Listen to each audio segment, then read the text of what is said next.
Morning, welcome to Church on the Net. So I wanted to talk with you about something today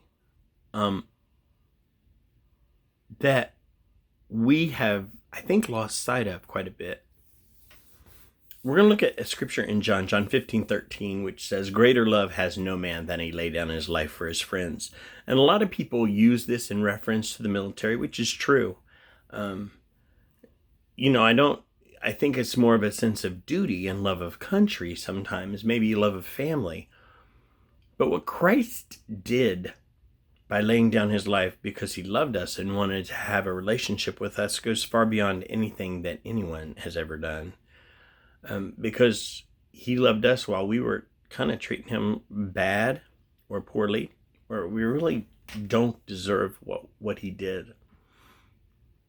And I think we lose sight of that, and we get caught up in our own things and what we want to do, and we forget about knowing that he is the sovereign and we're the servant.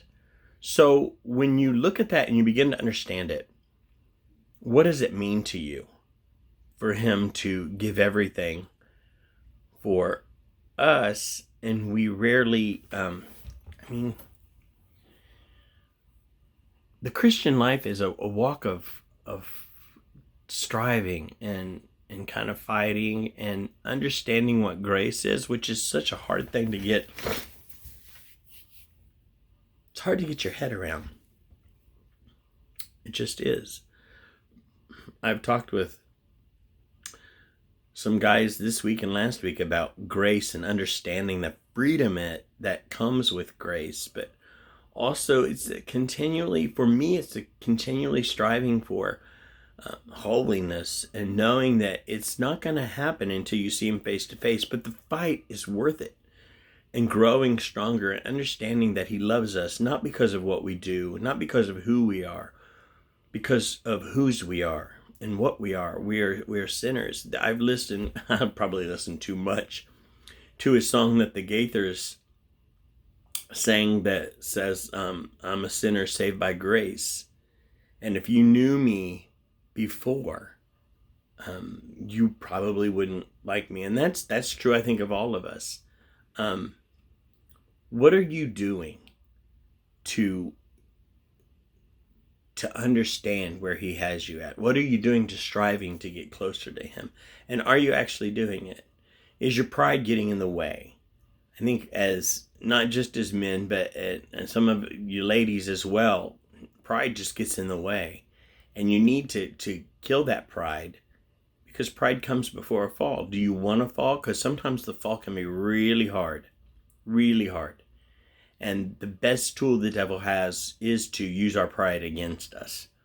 And, a pride of home and value and things like that, maybe not so bad, but the pride where you are afraid to show your weaknesses. And I'm not saying show your weaknesses to everyone. That's why I have my circle of mighty men and my wife, because they know my weakness, and you can be vulnerable with those people and know that they're going to love you and still be there for you. What are you doing to make that happen? The biggest guy in our group still is weak in the eyes of the Lord and still needs his help. Otherwise, it just doesn't work. Strength can come in different sizes and different objects.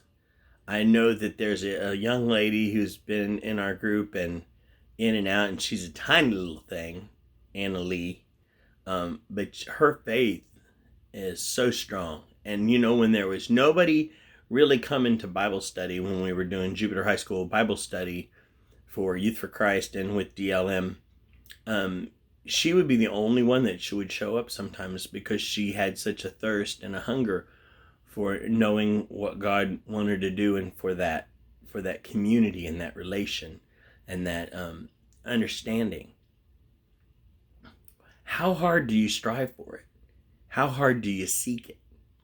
For me, it's been an ongoing quest for all my life, and it will continue to be what he wants me to be, and to hopefully inspire others, and be willing to be, to chase after people a little bit for God to work in them I had a lady in Youth for Christ that I used to love to hear her speak, Lynn Zigafuth. I liked her name.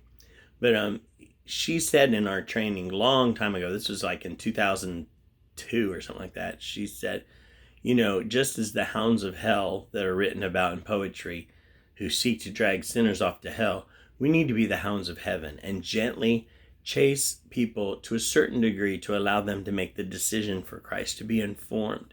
And when they're stuck in their sin and in the middle of their mess, love them anyways.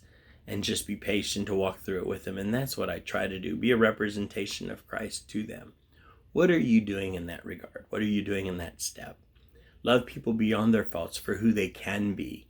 Love people beyond their faults for who they truly are and how God sees them. Begin to do that and see how it changes your life. Love you all. Don't forget, it's a brand new month. We're halfway through the year. We've got new goals. So pray that you can support our program and help keep us going. God bless you and have a great Sunday.